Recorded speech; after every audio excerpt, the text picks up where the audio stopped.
Rick Crawford is back with us. Rick, how you doing this morning? I am good. How about you? I'm doing fantastic. Really getting excited for the midterms. People got to get out and vote. In your opinion, Congressman Crawford, how important are these midterm elections? Well, everybody says this election is the most important of our lifetime, and that's probably because every election is more important than the last one. You see the consequences that elections have, and had we not gotten out and voted the way we did in 2016, we would not have had these two Supreme Court justices nominated and confirmed to the Supreme Court. That's generational. I mean, that's really, really important. And so now we're talking about, the balance of power in our legislature. And do we really want to see people like Nancy Pelosi wielding the gavel in the House of Representatives? But that's the easy point to make. What about the committee level? Do you want Maxine Waters chairing the Financial Services Committee? Because she's the ranking member, and that's what would happen. Do you want a guy like Adam Schiff chairing the Intelligence Committee? He's the ranking member. If we lose the majority, he's going to have the gavel in the Intelligence Committee. Gerald Nadler on Judicial, he's the ranking member. He would be chairman if we lose the House. This is really, really important. So it's not just about Speaker Pelosi potentially. It's about everything with the framework, the structure of the House of Representatives, all the resources being dedicated to nothing but obstructionism and investigations and subpoenas and all this other kind of stuff. And so that's why it's so important, and that'll have some impact on our lives, most definitely. Well, Congressman Crawford, I just want to make sure everybody knows that he's a member of the House Select Permanent Committee on Intelligence. And so you guys have been doing a lot of investigations, and I would also imagine that those would get kind of, those would be ending as well, right? Well, they would certainly be redirected. And so when you talk about investigating Russia collusion, we have found Russia collusion in the form of Hillary Clinton, the DNC, Fusion GPS, the Coey Perkins law firm, all that stuff. That's out there, and were it not for our efforts on that, the Democrats would have never pursued that. And I want to be clear about something. I have been very deferential over the years in making a difference between Washington Democrats and Democrats here at home, because here at home, Democrats are typically more cultural Democrats in that it's part of the cultural identity in this part of the country, because we've just had such a history of being a Democratic state. But they're very conservative, and it took a while, to be able to bring that all together. But the folks that remain as elected officials in the Democrat Party are really struggling, because so when I say, and the reason I'm saying this is because when I say Democrats, I'm not trying to malign the folks here at home, because I don't believe they're the same. But the folks in Washington are so completely out of phase with regular working Americans and what they call flyover country that it doesn't even resemble the Democrat Party of your grandparents. Not even close. It doesn't even resemble, not even close to the Truman Democrats that that my dad was before he became a Republican. And so I want to make that distinction. So when I talk about what's going on in Washington, I'm talking about what's going on in Washington, and not necessarily what's going on here at home. I will say, though, that there has been a marked shift here with certain elected officials that they're kind of embracing that, and I find that to be a little bit troubling, because I don't think those values square with everyday Arkansans. But I didn't mean to get off on a rabbit trail there, but I want to make some clarity on exactly what's going on in Washington and why that is so important that we push back against that kind of thing. Yeah, I definitely think the anti-Trump sentiment, the resist mentality, obstruct at all costs, the Democrats in Washington, D.C., that certainly has, affected the local party as well. Matter of fact, in Arkansas, the Democrat Party has been shrinking for a long time now. And those some in the Democrat Party, I think, have switched to Republicans, and that's a whole nother conversation. But I think those who are left are kind of diehards. I think at heart maybe some of them do believe, hey, it might be good to throw all of our money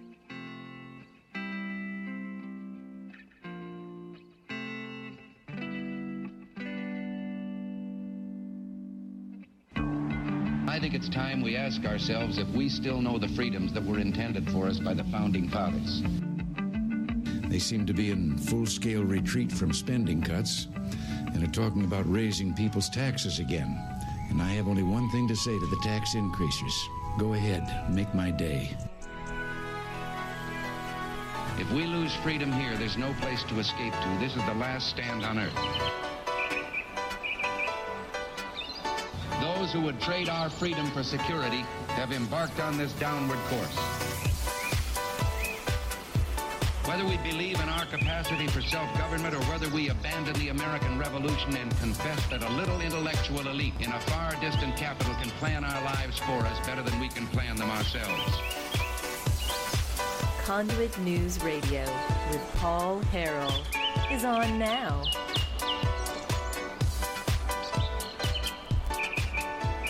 All right, folks. Hey, welcome.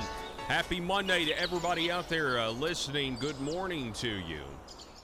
Wow. So we are in the final stretch. I know everybody is greatly anticipating this weekend. I'm sorry. Well, maybe this weekend because things are going to be over. Election season is going to be over. Maybe not so much here in Arkansas, but the rest of our countrymen are going to get a huge break. A significant portion of them will get a huge break from all of the robocalls and things like that. But hey, I also know what's going on here in Arkansas as well in different parts. I would presume District 2 with the Congressman French Hill race. Folks, I got to tell you, you always hear the most important election of your lifetime or the most important midterm election in your lifetime. I mean, you always are going to hear that every single cycle. Pretty jaded. I'm guilty. I've said it before. But I'm just telling you, I don't think, and correct me if I'm wrong, I mean, in my lifetime, in my experience, I haven't seen the country at this point in terms of the level of division, the level of stark contrast. I don't know if it's ever been this clear in terms of which direction you would rather go. Meaning it's not like they're kind of, different choices are both kind of going in sort of the same direction, but maybe just slightly different path. No. Complete opposite directions. You have the Democrat Party that is getting more and more radical, okay? They are getting more and more, mob-like, if you want to say that. But, I mean, we've got clear demonstrations and facts of this in terms of, Maxine Waters, who would be the chair of what? She should be the chair of the Finance Committee if the Democrats take the House, telling her followers to accost people, to form a crowd when you see somebody from the Trump cabinet. I mean, we've seen the results of that, by the way. And, it's to the point, though, where, the tolerant left, they are only tolerant as long as you do what they want to do. They can only be friends, and we can only – remember when the Democrats used to talk about the obstructionist Tea Party that just wanted, a balanced budget amendment? You remember that? And they'd come up there and they'd say, there's just certain things that the government has to do. The full faith and credit of we can't shut down the government. We've just got to do certain things. The government trying to get you to believe this lie that the government does things that are not partisan, that the government does things that are just not political. Yeah, right. And I guess we only do that when Obama's in power or when a status quo president is in power, but. They are trying to obstruct and stop President Donald Trump at every single thing he wants to do. You have President Obama now, by the way, going out and taking credit for Donald Trump's economy. Now, come on. If there are any Democrats out there listening to the sound of my voice, come on. Really? Are we going to play this game again? Are we really going to play this game? I mean, there's got to be some Democrat out there listening that knows that President Obama trying to take credit for how good the economy is a complete joke. It has no basis in reality. It has no basis in fact. Unless you're going to tell me that the economy would be doing even better without the tax cuts. I bet there's some Democrat out there that actually thinks that. well, if we had to given that tax break to the American people, 3% gross domestic product growth, well, we'd be looking at 6 or 7. Come on now. I mean, the Democrat Party, we have gotten so away from even talking about the issues, really. I mean, the Democrat Party wants to raise your taxes. They want to put the regulations that President Trump has repealed back into effect. Okay, they want to stop future tax cuts. They believe in an ever-increasing government, an ever-increasing welfare state. But we're beyond that, aren't we? We're beyond actually talking about the we're beyond actually talking about the substance of the matter, aren't we? Instead, we're sitting here talking about whether or not the radical Democrat Party is going to take over the House of Representatives and essentially steer the government in a direction that's going to constantly be looking for phantom scandals. And I use that on purpose, phantom scandals. You know, some people I've talked to think that the violence, the intimidation tactics of the left will continue even further if they win. I actually think if they lose, it could be even worse for them. And by the way, speaking of that, number one thing that we have to do is we have to get out and vote, okay? The polls don't matter. The pundits don't matter. The predictions don't matter. The only thing that matters, the only thing that you can control is going out and voting. Here in Arkansas, you still have one more day to early vote. But you've got relatives, you've got family members all across the country. All of us do collectively. Call them, tell them, remind them to vote unless they're a leftist. And then maybe just, you know, I don't know, gloat over Thanksgiving dinner? No? Maybe not. Maybe for the sake of unity. Maybe Thanksgiving will be a time of reconciliation. But I want to tell you something. So there's a guy I've been following. If you've been listening to the show for the last couple of weeks, you know who it is. He's a guy on Twitter. His name is Larry Schweikart, okay? Now, Larry is going to be on the program today at 8:30. Now, here's the thing, okay? We end our terrestrial radio broadcast at 8 o'clock. But he's going to be calling in and doing a recorded interview with us here at 8:30. Now, the reason I wanted to have Larry Schweikart on, we'll play it for you guys. If you guys can't hear it, we'll play it for you tomorrow morning, okay? We'll replay it. But I wanted you guys to know that we'll still be broadcasting at 8:30 today over on our Facebook page, conduitnews.com, as well as facebook.com/conduitnews and the YouTube channel, okay? And so you'll be able to get this throughout the day today. Even if you miss the live broadcast, you'll be able to go to the YouTube page and get it. The reason I wanted to have Larry Schweikart on is, number one, he's a New York Times best-selling author. And you've probably, many of you conservatives out there, you talk radioites, you probably already have his book. It's called, he's got a couple of them, but it's called A Patriot's History of the United States. And it's, Joe, can you throw the website up there? I want to, if you don't know what I'm talking about, if you have the book, you'll recognize the cover, because I certainly do. Yeah, this is it, and it's got, like I said, a couple of books here. Let's see if we can scroll down. It's got a blue cover, and scroll up. Maybe it'll pop up in that side thing there. Yeah, they're right there. So it's this one on the far right of your screen. It's A Patriot's History of the United States by Larry Schweikart. Now, so this is the guy who's going to be, on the program. He's got other books like How Trump Won, The American Revolution. He's also got one, A Patriot's Modern History of the United States. But anyway, that book right there on the far right is extremely popular. Okay, so he's going to be on. Now, I've been following him on Twitter because he is going over the early voting numbers, really unlike any resource that I've seen, and retweeting other sources about the early vote, not necessarily all of these polls. Because I think what we're going to find here, or at least what appears to me, there's some of these polls based on the early voting, just simply there's no way they're accurate. And so I want to talk to him about Florida. I want to talk to him about Georgia. I want to talk to him about Texas. And so he's going to be on the program today at 8:30, and we'll kind of get how he feels.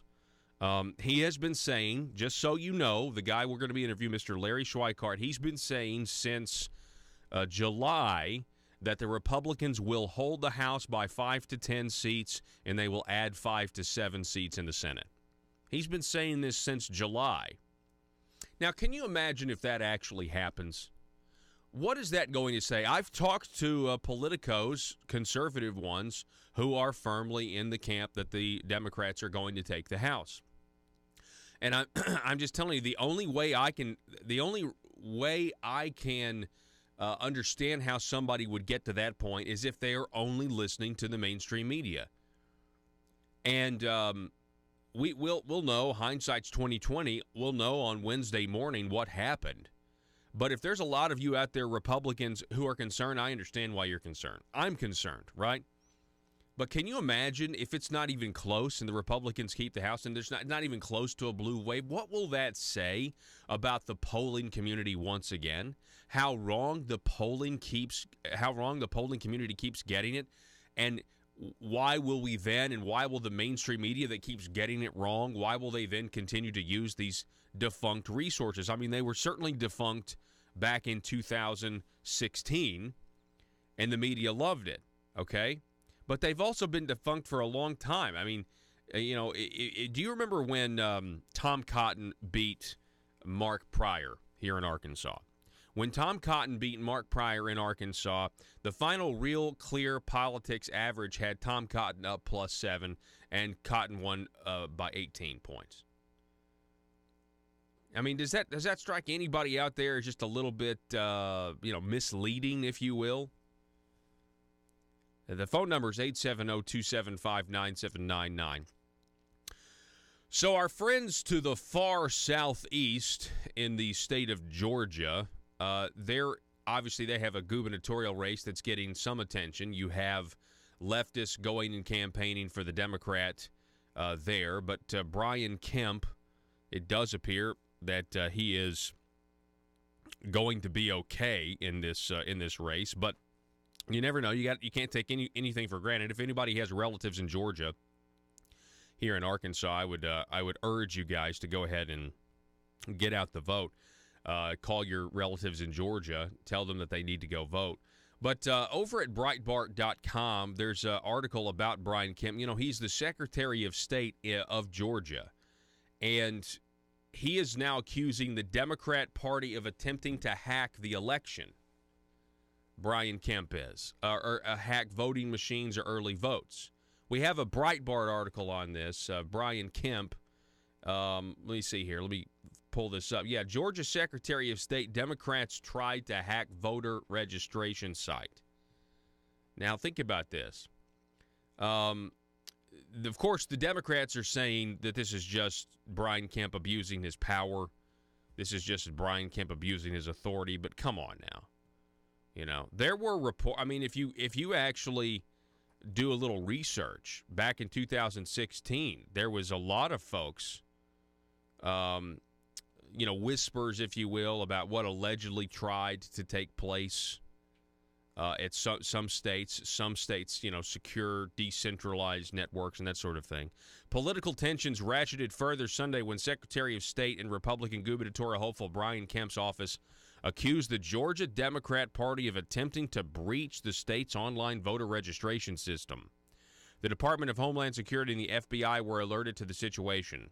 The two statements issued by the Georgia Secretary of State on Sunday are limited on details, but point a finger at the state Democrat Party for an alleged failed hacking. The initial release claims the possible cybercrime occurred on Saturday evening. While we cannot comment on the specifics of an ongoing investigation, I can confirm that the Democrat Party of Georgia is under investigation for possible cybercrimes. Secretary Kemp's office followed up with more details, accusing the Democrats of targeting the online voter registration tool. Quote, we opened an investigation into the Democrat Party of Georgia after receiving information from our legal team about failed efforts to breach the online voter registration system and My Voter page. We are working with our private sector vendors and investigators to review data logs. We have contacted our federal partners and formally requested the FBI to investigate these possible cybercrimes. The Secretary of State's office will release more information as it becomes available. Again, this is out of Georgia.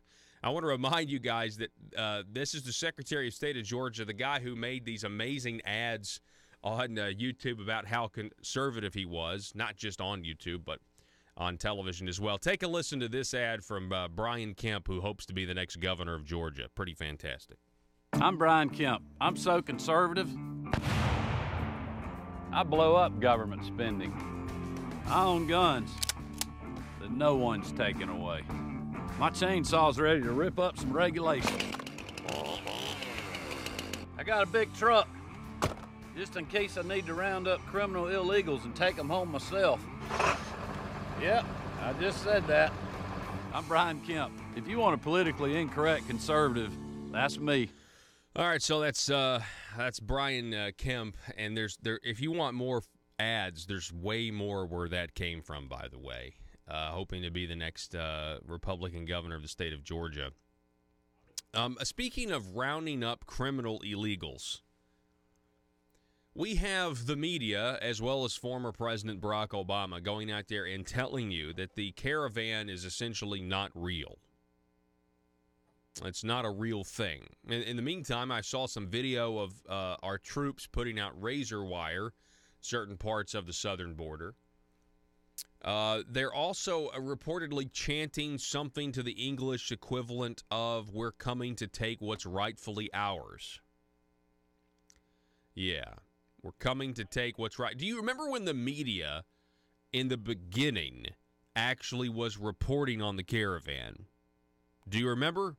They were reporting on it at first, and then they realized, uh-oh, maybe we shouldn't cover this as much because it's offensive. Because the I believe, and we'll find out, but I believe the majority of Americans, even, and almost, I'm tempted to say, or to conclude, especially immigrants who have come here legally and, they really resent this idea of an invasion, and that's exactly what it is. That's exactly what this is. It's an attempted invasion. And again, you got to wonder. We had this video with Project Veritas. Let me just say this. It is legal, if you will, if you were to take money and you were to give it to the caravan or give it to migrants to try to get them here or to pay for what did the Beto O'Rourke camp? They say what they're paying for baby wipes and diapers and things like that. That's one thing. But I just want you to know, when you use campaign resources and are trying to conceal it, then that's a whole different ballgame. And a lot of people, and I said this just out of how many stories have you, on Friday, how many stories have you seen in the press about how much money Beto O'Rourke, Robert Francis O'Rourke, how much money has he been getting, and 60-something million dollars, and what a huge amount of money. Well, have people just been donating to him so it funds the caravan?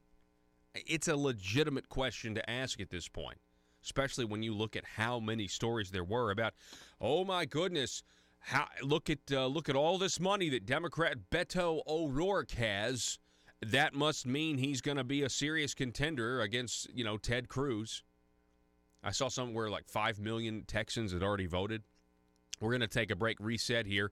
Lot to get to, and also just really exciting times. I don't know if you can kind of feel it, but I think a lot of people are very excited. They're ready to get to Tuesday night, ready to figure out what happens. We'll be back in just a moment.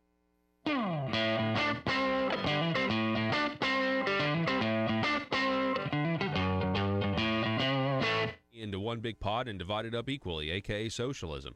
But that's what is certainly going on in D.C. I completely agree with you. They really are embracing socialism now.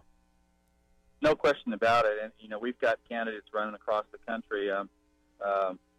Alexandria Ocasio-Cortez is the new poster child for a new Democrat candidate in Congress, and she has really kind of become somewhat of a rock star with the Democrat Party. And I would say that she, along with my opponent, might be better served to go to Venezuela, where that kind of policy is embraced, as opposed to trying to voice that on the American people. But this is flat out socialism, We've wrestled with this in the past. It's been roundly rejected throughout history.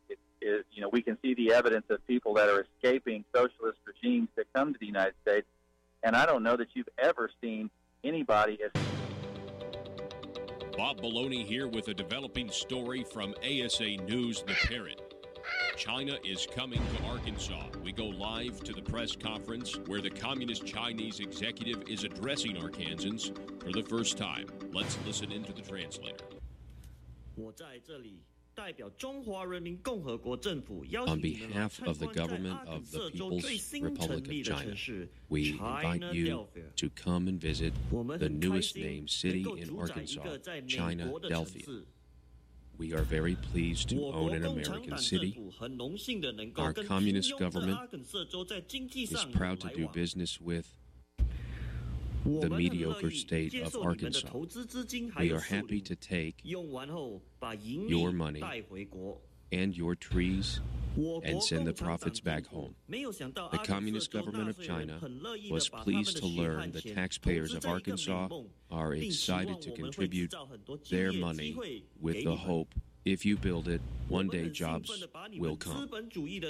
We are excited to take your fields of capitalism and turn them into fields of communism, where every Arkansan has nightly dreams of Mao. China is looking forward to our investment of $1 billion in what is now called Arkansas. We see this as an investment in our future, and that future will be called New Beijing.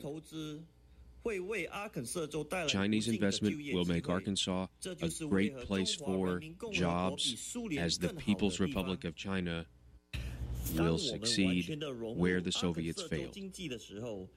As we build our roots deep in Arkansas, we are thrilled with the potential new ideas and advancement we will share with our people back home.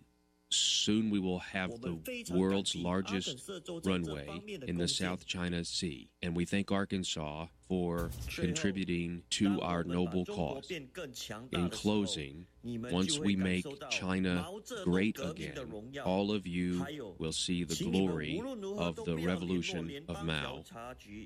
And Arkansas, whatever you do, please never call the FBI. Paul Harrell, parent.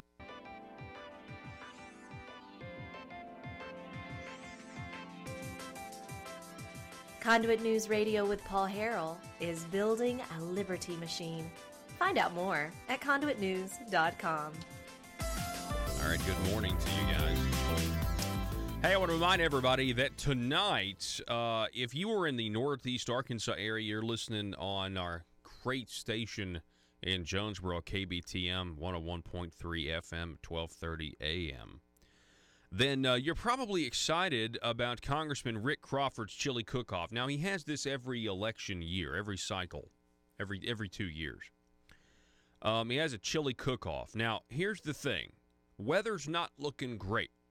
And this is normally out at the A-State Farmers Market. You guys know where that is if you're from the Northeast Arkansas area. It's a great venue, great location. Well, it is most of the time if the weather's going to be good, but there's, looking at thunderstorms and things like that coming in this afternoon up in the area. So they're going to be moving this great event to the Arkansas State University Military Science Building, or the Armory. So this is where the ROTC does, it's where they're housed. And so that's a really cool venue as well. So it'll be at the Armory, if you will, which is 1921 Aggie Road. So all of you who are in the 1st District, because that's the thing, a lot of people come from the 1st District, and, the different Republican chairs, they have their own chili cook-off submission that goes in there. And for my friends in Jackson County, it seems like there's always some sort of roadkill reference made for you guys, that you guys are going to put roadkill in. I'm just telling you what people say. I love the folks in Jackson County. I'm sure there's some great chili that can be made out of roadkill. If, in fact, that is the case, live and let live. I mean, this is where libertarianism gets a good rap. into one big pot and divide it up equally, aka socialism. I mean but that's what is certainly going on in D.C. I completely agree with you. I mean they really are embracing socialism now. No question about it. And we've got candidates running across the country. Alexandria Ocasio-Cortez is the new poster child for a new Democrat candidate in Congress, and she has really kind of become somewhat of a rock star with the Democrat Party. And I would say that she, along with my opponent, might be better served to go to Venezuela, where that kind of policy is embraced, as opposed to trying to voice that on the American people. But this is flat out socialism. We've wrestled with this in the past. It's been roundly rejected throughout history. We can see the evidence of people that are escaping socialist regimes that come to the United States, and I don't know that you've ever seen anybody escaping the United States to go to a socialist nation. It just doesn't work that way. Yeah. And so we're seeing, even here at home, we're seeing people escaping California socialism to go and live in other parts of the country because California has become such a problem. And so I think it's probably interesting to note that my challenger in this race is from California, and he's proposing policies like Medicare for all, $32 trillion price tag. Even the supermajority Democrat-held legislature in California rejected that because they knew, as much as they would love to be able to, create that socialist program, the money to do it. There was absolutely no earthly way to pay for it, and so they even rejected it. And we're talking about super majorities of Democrats in the California legislature. And here comes this guy from California who's lived here since 2010, and he's trying to get people in Arkansas to believe that he's one of us. Yeah. And that here's the best thing we can do is to implement Medicare for all, and it's going to be great. Yeah, it's they definitely got somebody, your opponent, that certainly is on the left. I mean, is on the hardcore left. There's no doubt about that. Now, speaking of California, you brought Devin Nunes to Jonesboro, and that was an amazing event. I mean, and I got to sit down and ask him a few questions, and that was really great. But we have like a report in the Jonesboro Sun, or there's something that they've been for some reason critical of you doing this. Can you respond to that? Well, here's what happened: is there was an editorial written in there, and you know what? You're entitled to your own opinion. Everybody is, but you're not entitled to your own facts. And so when you make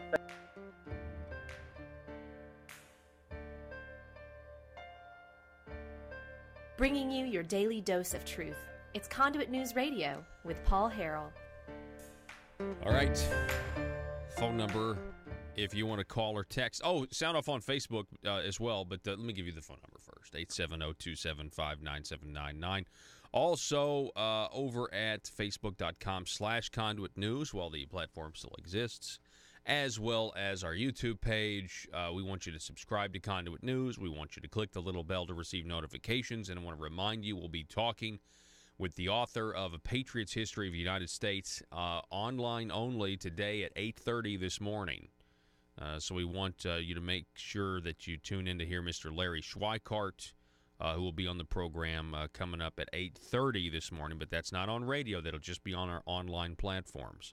And we will replay it for you tomorrow. Folks, in the meantime, of all of this stuff going on, we got Saturday Night Live. A bunch of liberals over at Saturday Night Live. There's no way around that. I mean, that's obvious. And I'm not going to sit here and try to lie and say that I've never found a Saturday Night Live sketch of humor. As a matter of fact, a lot of them are funny. Not really, not too much as, not as of late, really, as much. All the old stuff is great. Of course, you're always going to say the old stuff's good. There was still other old stuff that was bad or that was liberal. But yeah, I mean, I've recently been watching a lot of Norm Macdonald because as a comedian, he to me is so politically incorrect at this point that it's refreshing. Anybody that'll actually say things that are risque or politically incorrect and that thing, because the left has its own rules, right? The left can say things that are politically incorrect so long as it is making fun of a veteran. But if you were to say something that's politically incorrect, or you were to have a joke that was based off of stereotypes that are, I don't know, confirmed every single day as we walk around and just observe what goes on in life, then you're a racist, you're a bigot, and everything else. But we will say it's okay for you to make fun of military veterans, which is what they did here. And the Daily Caller has a report on it. Joe, what do you want to say, sir? I'm going to be honest. In terms of looking at just general comedy as a whole, just look at what comedy is as a whole. I think the old stuff of SNL is way better. Like way before, like in the early 2000s, late 90s, that kind of era. So like the Adam Sandler, maybe I'm not got the correct date timeline area. Yeah. The Adam Sandlers, the Chris Farleys, all those guys. I think those guys are way funnier. Well, and when they were going through, they said the same stuff about Dan Aykroyd and Chevy Chase and Steve Martin and everything else. But you're right. Yeah, I mean, that's the stuff that you grew up with. But things are different now. The left is entirely anti-comedy at this point. What I'm saying is, like, most people are going to say, oh, you have nostalgia of the old ones. There's no way you can top it. I'm like, in general, at that point, the stick was set, and these guys are not living up to it. Right. Like, the measuring stick is there now. Well, comedy is changing completely, and that's one of the reasons why. Comedy is now, if you want to be on SNL successful, you have to fit in a box. If you try to think outside the box, then you're not funny. Even though the flyover country may find you hilarious, but you got to fit in the box. You got to check the box. You got to vote the right way most of the time too, right? So, but what I mean by the left is anti-comedy is they do not subscribe to this concept that, all of it's okay to make fun of or none of it's okay. They don't subscribe to that at all. They are anti-comedy. Really, they're anti-freedom of speech because they want to be able to police. They don't like laughter. What I have found is the totalitarian left that wants agreement in all thought about what's socially acceptable or what's socially regressive is they can't stand laughter.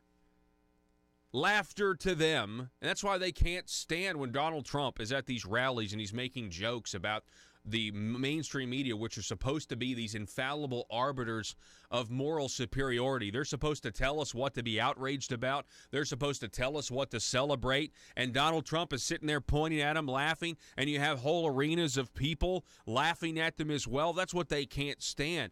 And that really kind of gets to the stake, what the stakes of this election are. Which direction do you want to go?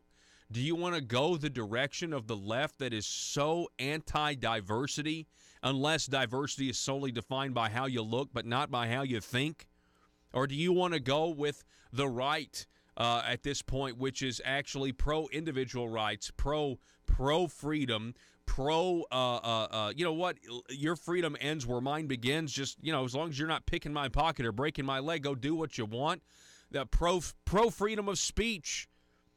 Anti-political correctness, just to be, who was it? Was it Dennis Miller? I think it was him. I may be misattributing this, but somebody it was a headline I saw over the weekend that said, maybe we should just stop saying we're sorry. Maybe we should just stop apologizing at this point. Now, that's not necessarily a good way to live your life. That's in general, if you're just talking about your interactions with your fellow man and fellow human beings. That's not. But what its meaning is, there are more and more people who are in public life, and they're going to stop saying they're sorry because it's the media, okay, that has this double standard, and they tell you when to be outraged and when they tell you when you're supposed to say you're sorry. Really, why am I supposed to say I'm sorry? Well, because we're telling you to. And we'll have a double standard. We'll be total hypocrites about this very thing next week, where we'll say you don't need to say you're sorry because it's somebody else, somebody who votes the right way. And so people, I think, have figured that out, and they're just like, I don't care. You guys aren't, you guys are on this. It's not you're up on a high horse, but everybody can tell you're just a bunch of hypocrites, and that's kind of where we are. But anyway, back to this SNL. I don't know if you saw this. But there is a Texas House candidate by the name of Dan Crenshaw, and SNL decided he's got an eye patch because he served 3 tours in the Middle East, I think in Afghanistan, and in one or I think the first or the second tour, no, I think it was the first tour, he got his eye blown off, and he went back and served even more. He went back once more into the breach, and he's got this eye patch, and so, of course, SNL makes fun of him, and they say that he looks like, a villain in a adult film, right? But then, when people are like, oh, man, come on, he's a veteran, the Davidson, this guy on SNL, says, I know he was a war hero, whatever. And people have really, there's been a huge backlash from the left and the right. The left and the right. Here's Emily Zanotti. Fun fact, Dan Crenshaw did 3 tours before losing the eye. After he lost the eye, he went back and did 2 more. There we go. So a 5 tour, and the guy was a Navy SEAL. Just unbelievable. What the left, I would just say, this is just who the left is. It's not necessarily, what the left's willing to, no, the left, that's just who they are. This is what they find to be of merit, right? I think that they probably think that somebody like, I don't know, somebody in Hollywood or whoever, probably, whoever their heroes are not who our heroes are. Let's just put it like that, right? Whoever their heroes are not who our heroes are. And speaking of all of this, we're getting ready for this big election, right? We're getting ready for this big midterms. We want to win. We want to know who loses. In the meantime, there is a mayor from the state of Utah who died. He died in Afghanistan. He's a father of 7. National Guard soldier killed in Afghanistan. And the Daily Caller News Foundation writes, Will Rackey, the American service member killed Saturday in an apparent insider attack in Afghanistan, has been identified as Army Major Brent Taylor of the Utah Army National Guard. Initial reports indicate Taylor was shot and killed by a member of the Afghan security forces, according to Operation Resolute Support.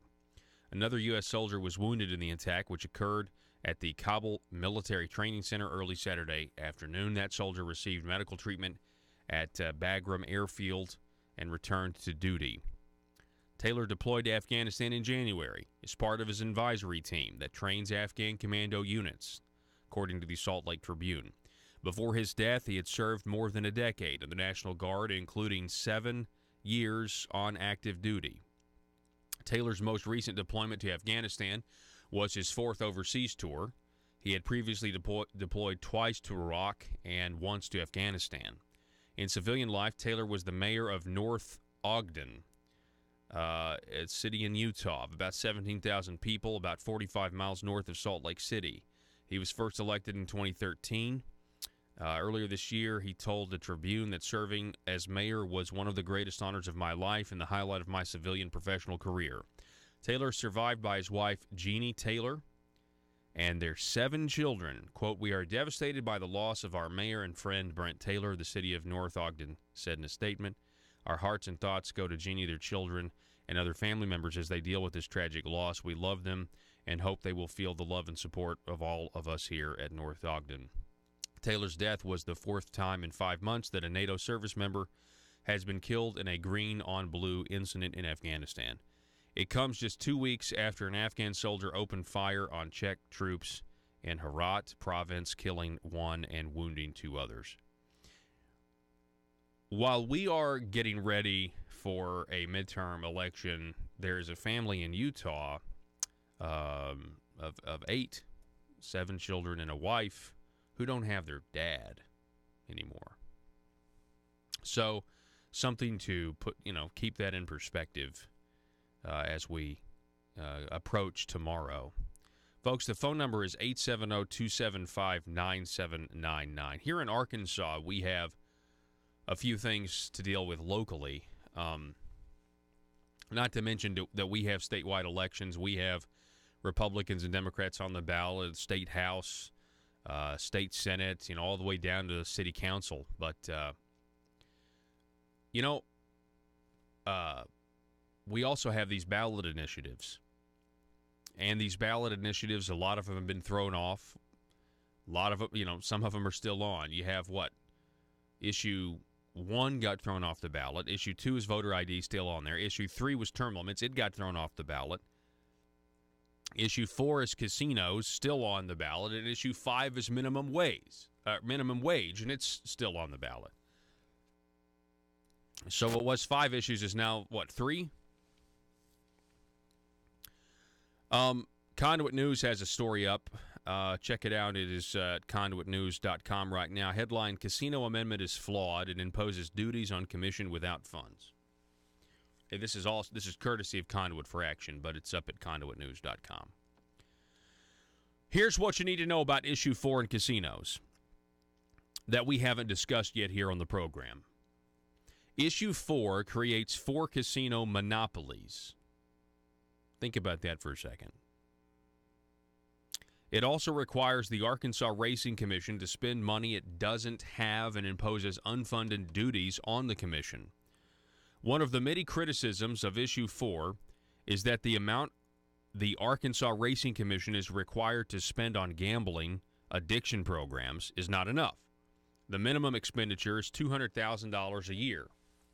Because of a flaw in issue number 4, the commission will not receive enough money to fulfill this minimum obligation.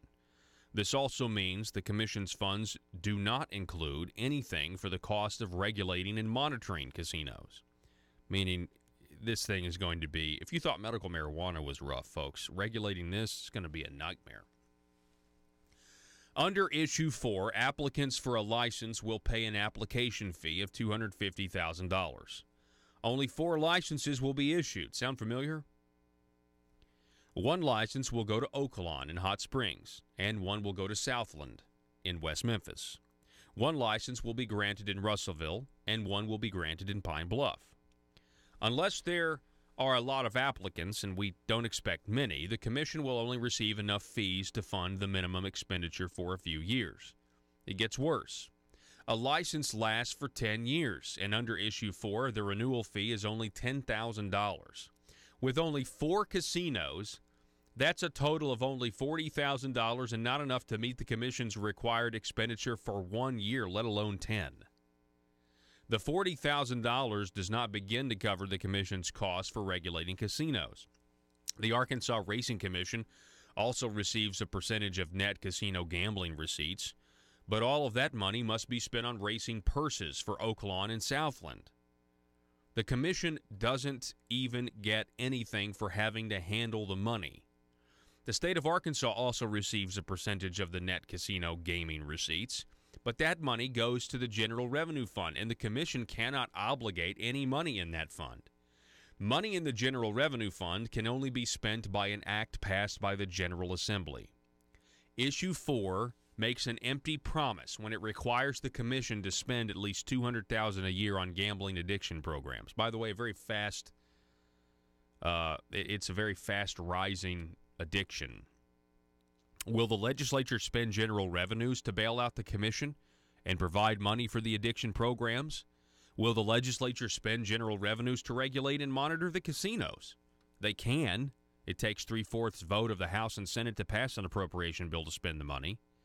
But now you see, the money that was supposed to go to the state to help the state budget is more likely to be diverted to regulating casinos and paying for problems created by the casinos. What problems would that be? Well, let's begin with the gambling addiction issue and then add costs for road maintenance. Then add other expenses for addressing other problems likely to follow, such as increases in crime, bankruptcies, divorce, prostitution, and alcohol-related problems. With Issue 4, making empty promises and with draining state funds to regulate casinos and to address the problems they bring, the outcome is casinos win and Arkansas loses. This up right now at conduitnews.com. Listen, I mean, this is a whole nother beast we haven't talked about. So far, we've talked about why Issue 4 in casinos in Arkansas would be bad because of the fact that I get a say. I live in Northeast Arkansas, and I get a say as to whether or not a casino goes in Russellville and the Arkansas River Valley. The people in Pope County may not want casinos. It just doesn't make any sense. But if you look at the regulatory responsibility that's now going to be thrust, and I mean, think about it. In 4 years, we've got the legislature now having to regulate medical marijuana and then casinos. They're going to spend most of their time doing that. And then, of course, now you've got a medical marijuana lobby, and we're going to have a giant casino lobby. That'll fit in nicely at the Marble Palace. We've got to take a break. Don't go anywhere. Back in a moment. Russellville-based firearms manufacturer Omega are making clones of the most notable German firearms in the world. These delayed rotor-lock firearms have been and are currently used by law enforcement and military worldwide. At Omega, they manufacture their guns right here in Arkansas and produce the best reproduction in the marketplace that comes with a complete 5-year warranty. At Omega, they take firearm manufacturing seriously and offer discounts to active and retired law enforcement. Whether you're using Omega firearms to defend the public, defend your family, or for target practice, Omega has your back. For pricing, go to omega-guns.com. That's omega-guns.com. If you're like me, you believe that small business is the heart of Arkansas's economic engine, and it should be viewed that way by the politicians in Little Rock. Conduit for Commerce also believes, like you and I believe, policies that achieve less regulation and lower taxation help small business in Arkansas thrive. Other policies like small, constitutionally consistent government and reducing citizen dependency on government keeps it from growing and expanding its influence on our daily lives. Conduit for Commerce works every day to educate the general public and legislators on these important priorities in the name of Arkansas small business. By the way, contributions to Conduit for Commerce are tax deductible. Log on now to conduitforcommerce.org and click on Contact Us on the right side of the page. That's conduitforcommerce.org. Go there now and learn the facts on protecting small business in Arkansas.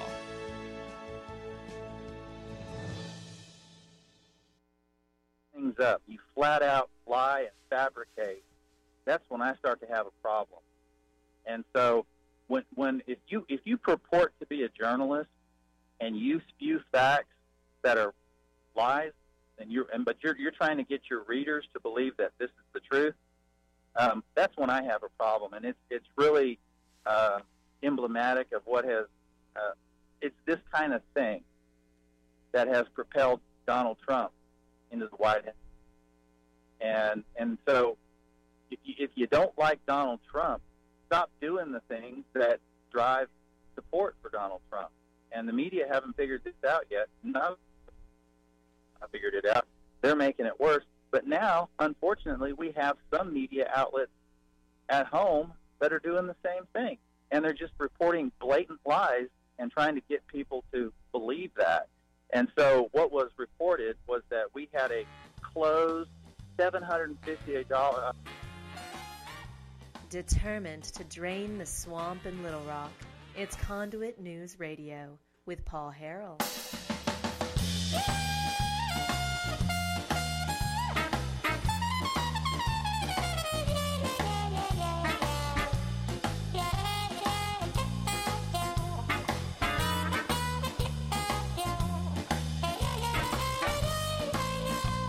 So, going to be talking at 8:30 this morning. Now, so if you guys want to catch this, you'll have to go to the YouTube channel Conduit News to catch this. We'll be talking with Mr. Larry Schweikart. He's the author of Patriots History of the United States. It's a fantastic book, as well as other books. New York Times best-selling author. But on Twitter, he really has been following the early voting numbers across the country. So we're going to be talking with him. For example, his latest tweet 8 minutes ago. As of yesterday, in Florida, the Democrats surged to 23,852 early vote lead. He says, bad news? Absolutely not. In 2016, their lead was a whopping 94,000, and Trump still won by 113,000 votes. Moreover, there are probably another 3,000 votes to come out of the Panhandle Open today for early voting. Still, right now you have 117,800 flip. So I'm going to talk to him about this as well as a bunch of other stuff, I'm sure. I just want to get his take, give him a chance to sound off about what he thinks. what's going on, and that's why I wanted to have him on. And we will play it for you. If you can't make it, if you can't watch it online, it'll be online, available, all day today. But if you can't make it, then then you've got it online and everything's good to go and no big deal. President Obama. You got to get the feeling that President Obama has a lot to lose. I mean, I know he's no longer president and everything else, but just you kind of get the feeling President Obama has a lot to lose if the Democrats don't take the House. I mean, I've been watching his speech. He just seems very flustered and nervous, not the normal.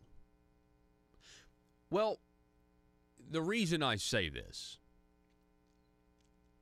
I mean, in 90 seconds, Barack Obama mocked the Ebola outbreak that killed thousands, blaming it on Republicans. Oh, you need to shut the borders down because Ebola's going to kill us. So he mocked Ebola being a serious threat to the country. He mocked the press for caring about Hillary's emails, which they really didn't.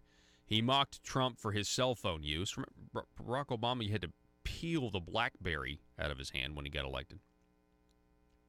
He says a bunch of poor refugees are not a threat, meaning the caravan, and says Trump moving troops to the border is a political stunt. I mean, he said all of this. It in like 90 seconds.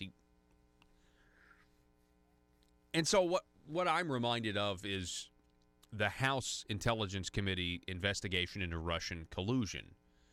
And they found Russian collusion. Congressman Rick Crawford, who's on the permanent select committee on intelligence in the House, said they found Russian collusion, but not between Donald Trump and Russia, but between the Democrat Party and Hillary Clinton. And then you start looking into the FISA documents.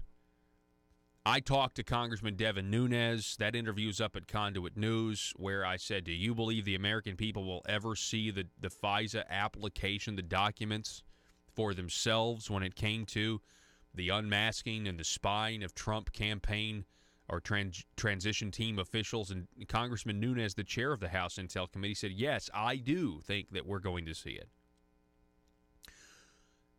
So when I watch President Barack Obama speak and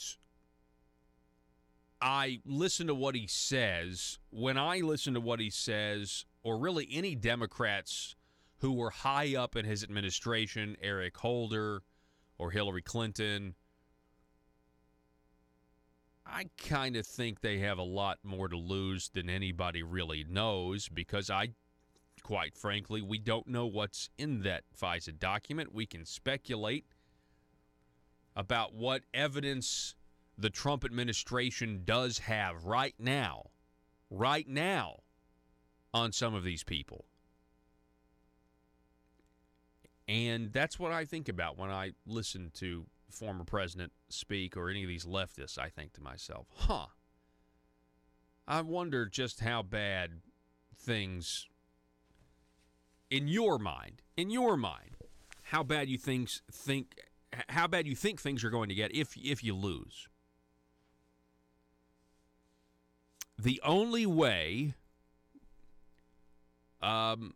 we have any say is to get out and vote. You got to go vote, folks. Folks who are in the 2nd Congressional District. Now, that is in the Central Arkansas area. So those of you listening on 101.1, The Answer, listening to the sound of my voice right now, you've got Republican French Hill, who needs to go back to Washington, being challenged by a Nancy Pelosi supporting Democrat Clark Tucker. Listen, if he were to win, he'd vote for Nancy Pelosi. She's the one that's raised all of the money, right, in the party. This is why she gets people got to pledge fealty, loyalty to her.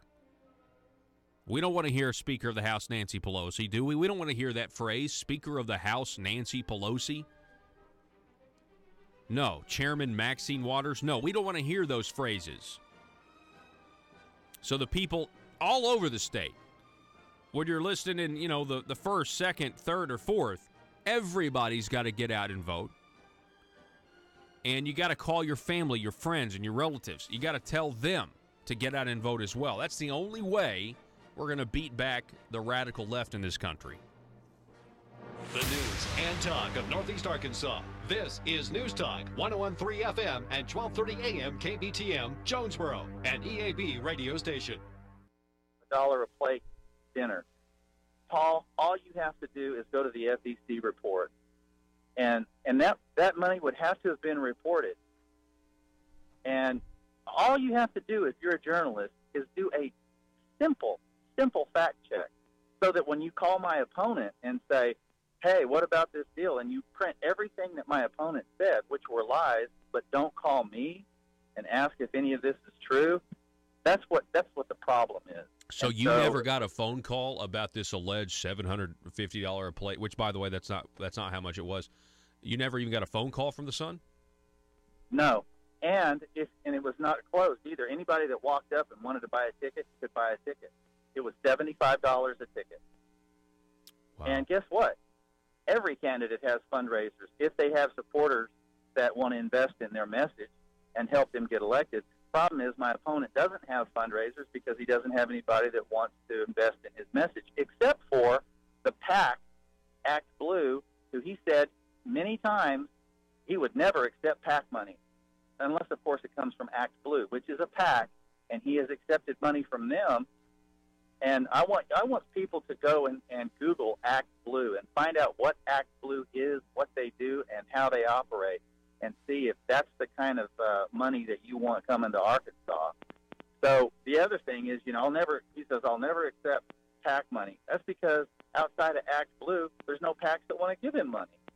I promise you that if he was getting checks from Tom Steyer or Michael Bloomberg or any of these others, he would gladly take it. Yeah. The other thing that my opponent hasn't told, and that the so-called media are not reporting, is that he's put himself on salary. This is a candidate that's being paid by contributors' dollars. Wow. I've never seen anything like that. Well, and do you think for one hot second that if I was paying myself with campaign funds, that my donors would stand for it, number one, and number two, that the media would not report it? You're exactly right. It's time for. I've been really hands off with this challenger, because the fact of the matter is, his message says it all. He's not going anywhere. You've seen a poll that had us up 35 points. So I'm like, I'll just try to be hands off on this. And at the beginning of the campaign, he actually came off as a nice guy. I mean, he seemed like a nice young man. He was extremely liberal, still is. But that's what separates us is maybe on policy. But what I've come to learn about this guy is he is a flat-out liar, and he is part of the National Democrat mechanism to infiltrate flyover country. That's what this is about. This is about the National Democrat Party, because this is happening all over the country, where you're finding these outsiders come in, and they may become part of the community in a short period of time, and then they seek office. This guy ran for city council in Helena and was defeated by as city council in Helena. And then he decided it would be a good idea to mention the fact that he applied for a job in my office a year ago. Really? Wow. Yes. These That's are the things that some of these media outlets are not reporting. Some of them are because they've asked me up. Yeah. But the ones that have decided to ignore facts and have decided to ignore even basic journalistic principles of, the 5 W's and the H, and getting a we're kind of Congressman Crawford. Yeah, you're kind of just breaking up there towards the end. So I'm gonna jump in. What it seems to me like is there are people in the media, particularly the mainstream media, that they are just anti-Trump. They would have rather had Hillary in there, and if they'd had Hillary in there, they would not be they would not be trying to do any of the stuff that they're trying to do. And because you're a Republican and because President Trump's a Republican, they're buying into all the local outlets. They get those Associated Press feeds, which are mostly wrong and biased, and they're probably doing nothing but watching CNN as well. And that's it's filtering down into all levels of media. We're talking again with Congressman Rick Crawford. Rick, what can you tell us about China? Is China a threat to the United States of America economically, militarily? Absolutely. And I think we should be rejecting everything related to China as strongly as we can. They're trying to impact every aspect of our life. Their first stated goal is to replace the United States as the preeminent economy in the world.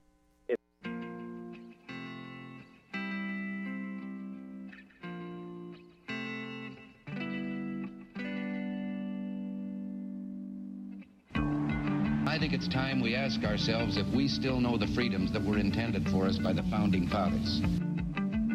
They seem to be in full-scale retreat from spending cuts and are talking about raising people's taxes again. And I have only one thing to say to the tax increasers. Go ahead, make my day. If we lose freedom here, there's no place to escape to. This is the last stand on earth. Those who would trade our freedom for security have embarked on this downward course. Whether we believe in our capacity for self-government or whether we abandon the American Revolution and confess that a little intellectual elite in a far distant capital can plan our lives for us better than we can plan them ourselves. Conduit News Radio with Paul Harrell is on now.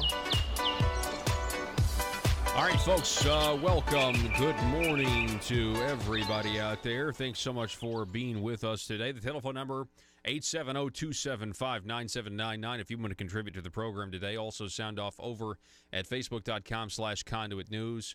Also, our YouTube channel, Conduit News. Go ahead and subscribe and then click the little bell to receive notifications. We are in what some people say is the most important election. Of course, everybody says that every cycle is the most important election of your lifetime, but you can kind of feel the energy. People are really getting excited. You got to go out and vote. You got to go out and really just, metaphorically speaking, combat the radical left with your vote. I think the choices are very clear. The contrast is maybe the most stark that it's ever been. Joining us now to talk more about that, we have the co-chair of the Media Equality Project. Megan Barth is with us, the website MediaEqualizer.com. Megan, good morning. Welcome back. Oh, do we have Megan? Megan, are you there? Can you hear us? Well, looks like we may have lost, maybe we've lost Megan. So anyway, maybe we'll try to get her back on the program if we can, and try to reach out and see if we can't dial her back up. But anyway, yeah, so let me tell you what's going on the rest of the hour, shall we? We have, at the bottom of this hour, we're going to be talking with the Washington County Judge, Mr. Joseph Wood.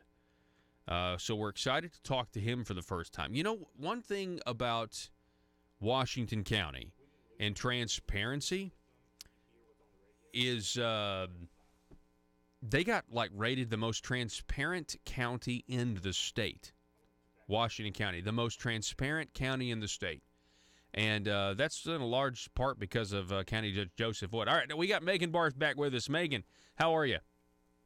I'm doing well, thank you. How are you doing? I'm doing well. So tell us a little bit about what do you think this election in terms of how stark the contrast is? I mean, the American people clearly have two choices here.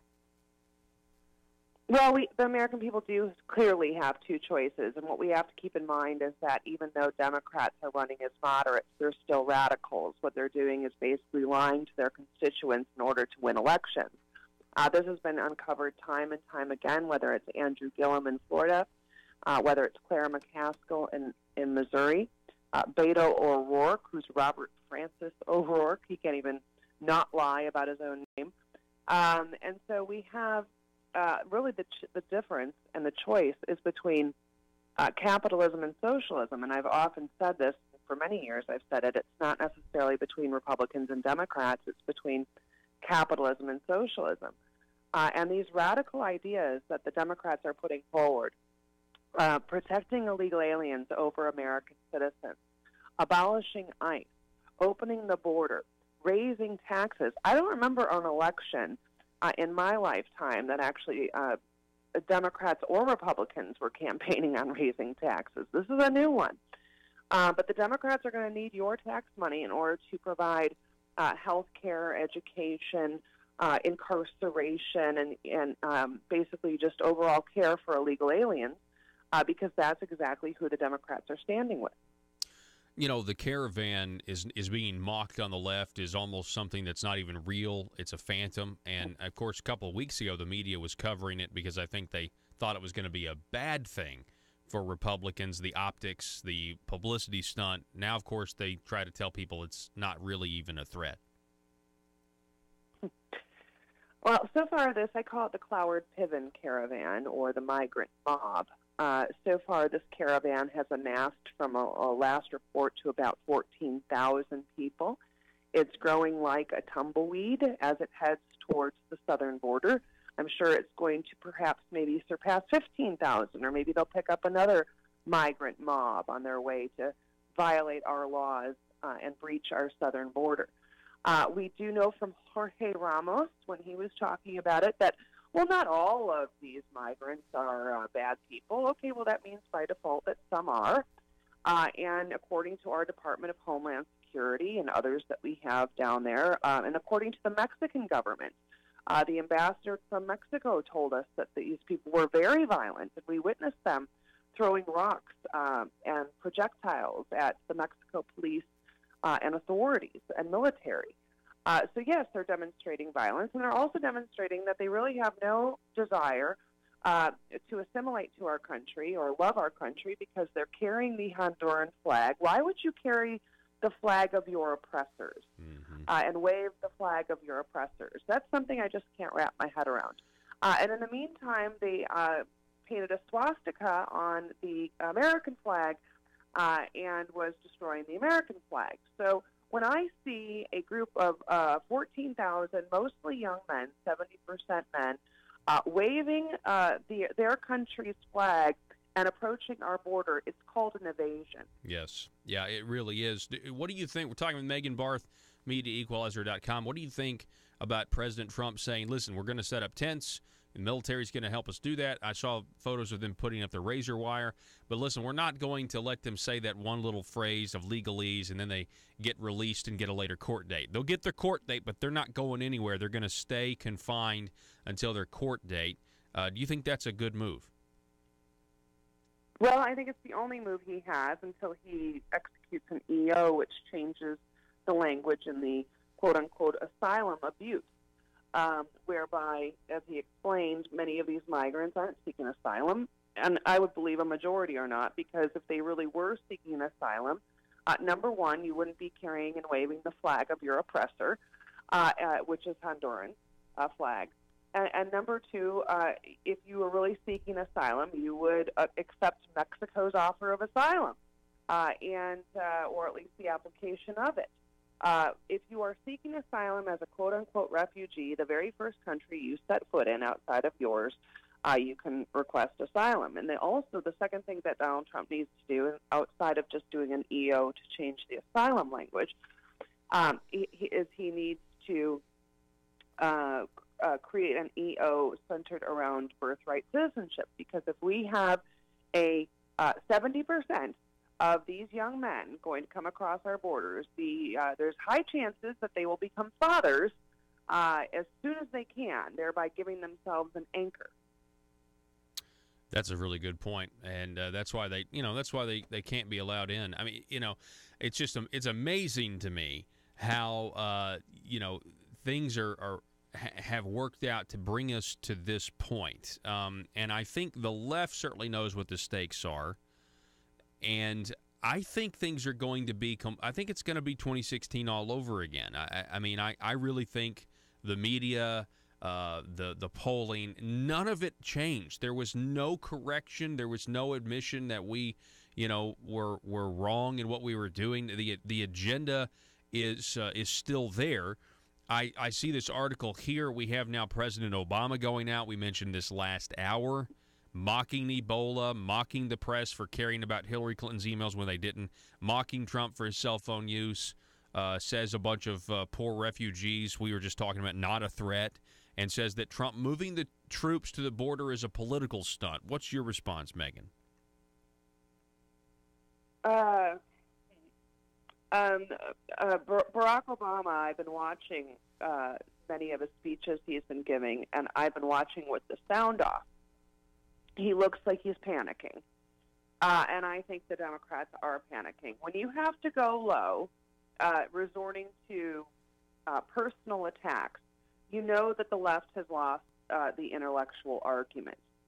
They cannot debate or talk about policy and how, and he's, of course, still taking credit for the great economy, which is a joke. Yeah, that's ridiculous. But again, Barack Obama never met a lie he didn't like. And that was demonstrated over 40 times when he told us, everyone, that they could keep their doctor and keep their health care plan, knowing that was a lie. So he deceived the American public for 8 years. I mean, we had the malaise of Barack Obama for 8 years. But again, the Democrats will lie and try to paint a good picture. And I forgot to add, the last EO that Donald Trump should sign is something related to ports of entry. We used to have a port of entry. It was called Ellis Island. The immigrants came through one location. We knew their name. We knew their address. We knew their phone number. We knew everything about these illegal immigrants coming through our borders.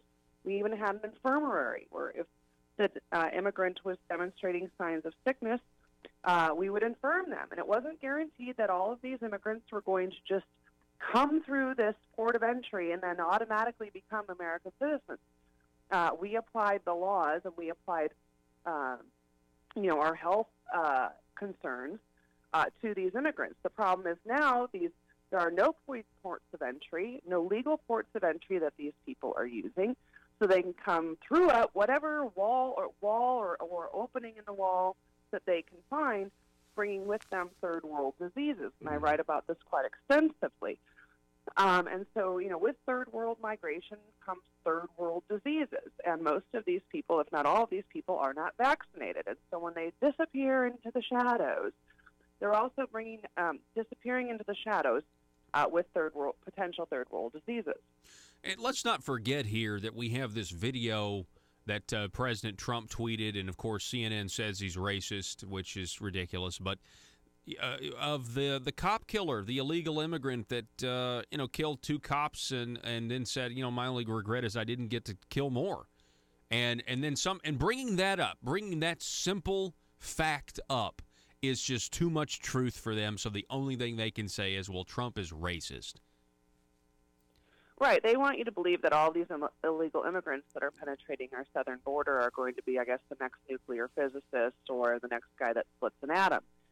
Not happening.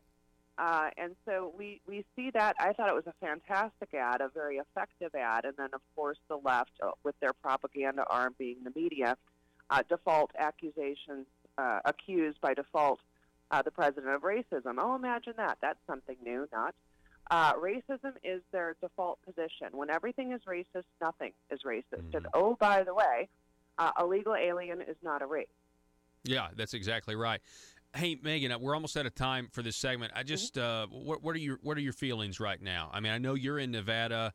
That is a battleground state there in the Senate. But what are your feelings? I mean, do you think it's going to go the way the media says, like an 83% chance the Democrats take the House? Do you buy any of that? I'm concerned about California because really that's where the House might get their power. We've got Duncan Hunter, who is under investigation. I've talked to somebody in California that was actually canvassing for Duncan Hunter. He says it looks pretty good. But that's where they might get a blue wave is from the liberal cesspool called California. But that's only in the House. The Senate is where most of the things are done. But I don't think it's an 85% chance. I do think that if the red wave applies itself, which I'm seeing in the Senate, the red wave should then thereby translate to the House. My only concern is California, and I just noticed that the Nevada gubernatorial race is only 1 point in favor of Republicans. So that just shows you how extraordinarily important it is for every single registered person who doesn't believe in open borders, who does not believe that illegal immigrants should just cross our borders at any time they want, and any person who doesn't want higher taxes needs to get out there and vote red. Megan Barth, co-chair of the Media Equality Project. It's always great to have you on. Thanks for spending time with us this morning.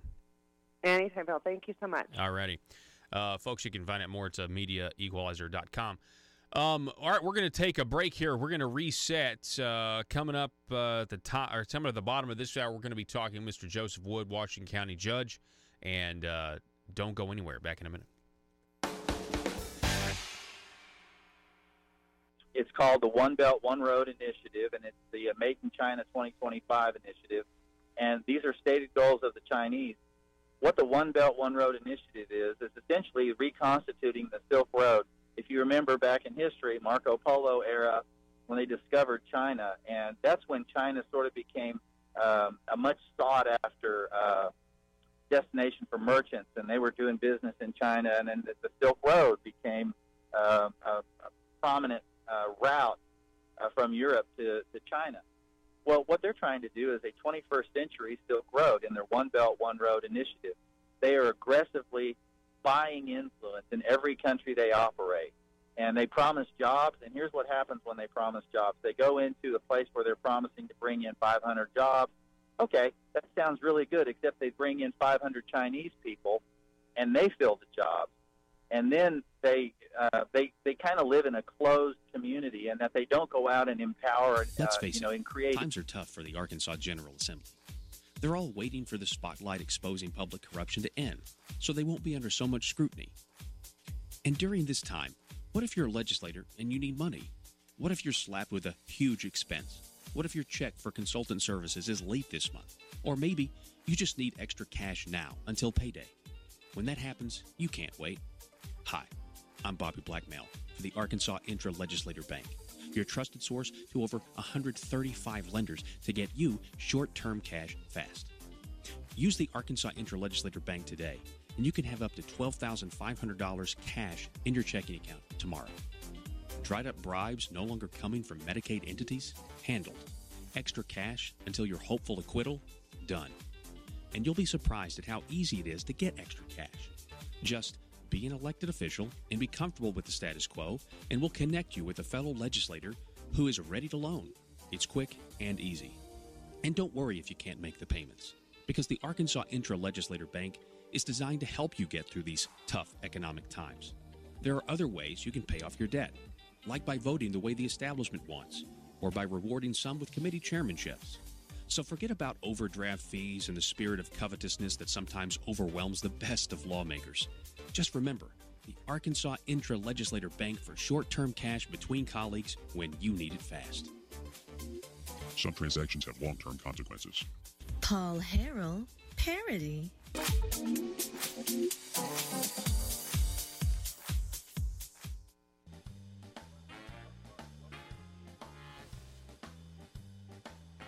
Exposing the truth and everything the Marble Palace establishment keep trying to cover up. It's Conduit News Radio with Paul Harrell. Now we got a special guest on the line. I want to check in with Patriot, good friend.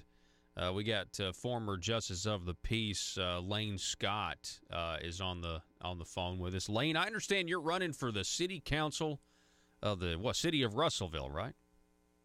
That's right. Ward 2, position 2. Ward 2, position 2. Our good friend Lane Scott from Pope County, former Justice of the Peace, running for Russellville City Council. Well, just real quick, Lane, I mean, how's that campaign going? Why'd you want to run for it? Well, I'm a limited government type of guy who believes every level of government should protect without favoritism everyone's God-given right, life, liberty, and personal property. And I had folks that were urging me to run. I kept saying no right up until 2 days before filing period. And I would bring up names of other people. But finally, my two daughters actually tipped me over the edge. One of them was here from Conway, and she said, "Papa, I think you need to run." And my other daughter chimed in. I, at that point, finally asked my wife, "What do you think?" She said, "Whatever you think." And so I filed because I guess it turns out I am that guy that I wanted to run. Well, and you know, I have I've known you for a little bit, Lane, and you certainly are a limited government guy, a man of principle, and I think that's really the type of person that we need in office on all levels, even all the way down to, city council and all the way, all the way up to the highest office in the land. So, Lane, tell me, maybe what are some issues, that are important to you? What's going on in the city of Russellville? Well, the big issue for everyone here, and it's probably what's driving some of the high numbers, we've got over 10,000 people voted so far in the county, is the casino. Polk Countyans in general do not want a casino here, so that's one of the issues, and it's possible that the city government will be involved in that in terms of regulating or whatever. Stormwater drainage is another big issue. We have a rendering plant that's not been a good neighbor. They're not confining their objectionable odors to their property. And I guess another issue for me, at least, is when there's no urgency, I think we should use the normal decision-making process requiring 3 readings of a proposed ordinance. Sometimes we've gotten in a hurry and made snap decisions that were pretty hard to justify after the fact, so I want to slow that down. I think that goes on all across local governments when it comes to snap decisions and the reading of ordinances and things like that. Back to the casino situation, Lane, I'm curious. This is a big issue for Russellville. This would radically, I think, change the way of life in Russellville. It's a city I spent some time in earlier this year. It's a great community. Who came up with this idea? That's my question. Does anybody know? I mean, I was thinking to myself, I had a text message earlier. Somebody said, hey, did the legislature somehow come up with this idea? I mean, I know the legislature didn't put it on the ballot, but, I mean, it certainly, is it could be alleged it's going to be this big revenue generator of tax dollars from the state.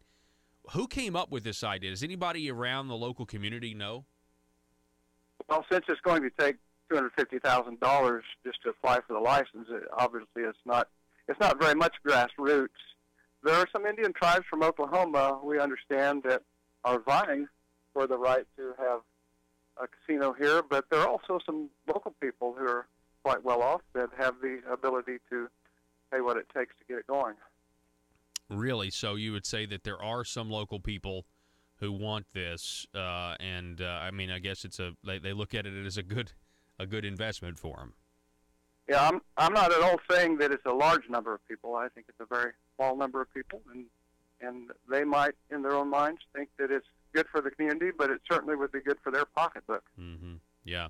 Well, and, you also got to think about, college towns here. You have Arkansas Tech University in Russellville, and there's going to be a casino right next door. I don't know. I just I think it could be kind of a recipe for disaster. Are people worried about the crime rate increasing? All the above, yes. Anything that would come with a casino, and statistically does come, we're concerned about. We think that there would be a lot more cost than there would be benefit with a casino here. Wow. Lane, one last question. How do you think things are going nationally for the country, and how do you see things shaking out on Tuesday? Well, there's certainly a lot of energy in terms of people coming out to vote. I think that's, besides the casino issue, that's part of what's driving the big numbers here. I don't expect that there will be a blue wave myself. I think that President Trump probably, even for those people who didn't vote for him in the election originally, they've been quite happy with some of the results, and I think it's going to abound for the benefit of the Republicans, I would say. Well, you know what? I certainly am hopeful as well. We'll see on Wednesday morning. We'll know, hopefully, one way or the other. Hey, Lane, best of luck to you in your election for city council of the city of Russellville, and I know people know you in the community, and I'm sure they're going to make the right decision, sir. Thank you very much. All my voters listening, we need you to get out and vote for me. Today, 8 to 5 p.m., and tomorrow, Election Day, you can vote 7:30 to 7:30. All righty. Lane, appreciate it, sir. Thanks so much for calling in. Thanks, Paul. All right, hey, we're going to be back, folks, with Washington County Judge Joseph Wood. He'll be back on the program, or I think actually on the program for the first time, matter of fact. I want to remind everybody, coming up at 8:30 this morning, we'll be starting another broadcast. It'll just be on our online platforms, not terrestrial radio. We're going to be interviewing Mr. Larry Schweikart, who is the author of The Patriots' History of the United States. It's that big, thick blue book many of you out there have. But he's been following the early vote numbers across the country. Very excited to talk to him at 8:30 across our digital platforms, Conduit News, over on Facebook and YouTube. Economic impact, it's all sort of a closed cell. This has happened everywhere they've operated across the country. They go in most recently in places like Costa Rica, and they say, we want you to expel your Taiwanese diplomats. And the Costa Ricans push back, and they say, what is it going to take to get you to expel the Taiwanese diplomats? And the Costa Ricans were bought off with a soccer stadium. So this is the kind of thing that they do. And then they go in and they promise to build infrastructure. Okay, they build infrastructure, but they're doing it for their own purposes, not to empower an economy of a country like, say, for example, Kenya or Mozambique or Uganda or Nicaragua, for example. They do that for their own interest. And the last thing we need to do is be laying down the welcome mat saying, come on in, China. The other thing is that we had 5 university researchers that were caught up, too, I think, were indicted on federal charges of espionage here in Arkansas. Yeah, they were trying to steal our rice technology, or they did steal it, I think, from Stuttgart. Yeah, absolutely, and that's what they do. They lie, cheat, steal, forced technology transfers, theft of intellectual property, these joint ventures that they set up that are designed for them to get our technical information so they can counterfeit our products and then flood the market with a cheaper version of what we're trying to build. And that creates a competition problem. Most recently, if you see what's happening in the soybean market, this is more related to China's misreporting, deliberate misreporting. So what happens is they go in and they don't report accurately carryover stocks from the previous year, and then they overstate their demand, and so then, of course, the market responds in that they plant more soybeans. They do this deliberately to depress the price. They run the price down, they short the market, and then they've got a depressed cash market as well. They know exactly what they're doing. That has contributed to the decline in soybean prices more than anything. And then, of course, now we're dealing with the weather and the discounts associated with damaged crop due to weather. That has nothing to do with anything else other than just Mother Nature. But what's exacerbating that problem is the fact that China does not accurately report their numbers. They do it for effect. They're trying to drive down the price of soybeans because they have to have a set number. And then they overstate their demand because that alters the supply picture. That makes farmers say, well, we better plant more soybeans because China's the 60% of our export market. So then they plant more soybeans based on faulty information, and then they come back months later and go, oh, yeah, we really don't need that many, and so prices go down. That's the whole point of why the WTO exists, is to prevent this kind of behavior, and yet the WTO gives them a pass every time. They get developing nation status as opposed to a developed nation. They're investing billions of dollars globally. They're a developed nation. If you can invest the kind of money that they're investing, they don't need that kind of.